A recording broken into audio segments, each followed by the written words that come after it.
Écoutez bien. C'est vrai que c'est de l'électrique. On n'entend jamais rien d'électrique en fait. Et des Enyaq 100% électriques pour profiter du décor.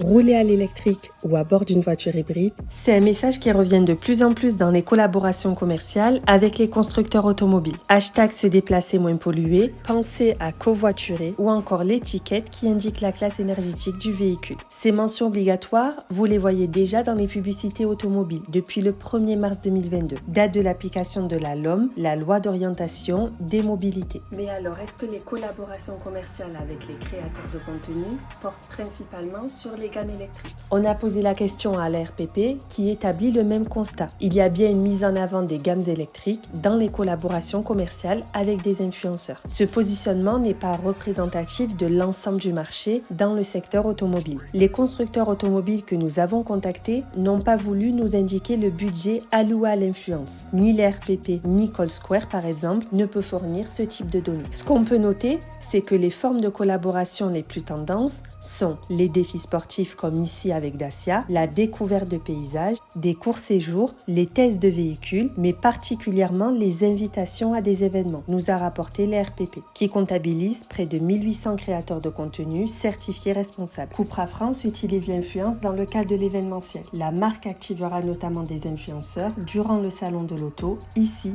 au Cupra City Garage Paris. Chez Cupra, on a tendance à plutôt travailler en earned media.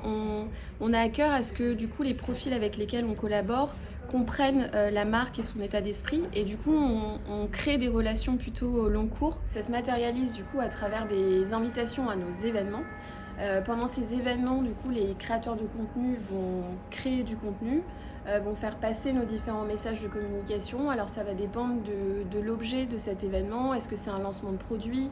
Est-ce que c'est une présentation d'un de nos ambassadeurs, comme on a pu avoir le cas avec l'exposition de TV Boy au Cupra City Garage Paris? Aujourd'hui, le discours de la marque, il passe par les canaux traditionnels. Les créateurs de contenu viennent apporter justement une autre façon de véhiculer ces messages, et ce que je trouve intéressant, c'est qu'effectivement ils apportent une couche supplémentaire par rapport au discours on va dire publicitaire ou traditionnel de la marque. Et nous, c'est ce qu'on va aller chercher chez Cupra, parce qu'on est persuadé qu'en plus c'est les gens qui font la marque Cupra, et c'est ce que on travaille dans nos collaborations avec les créateurs de contenu.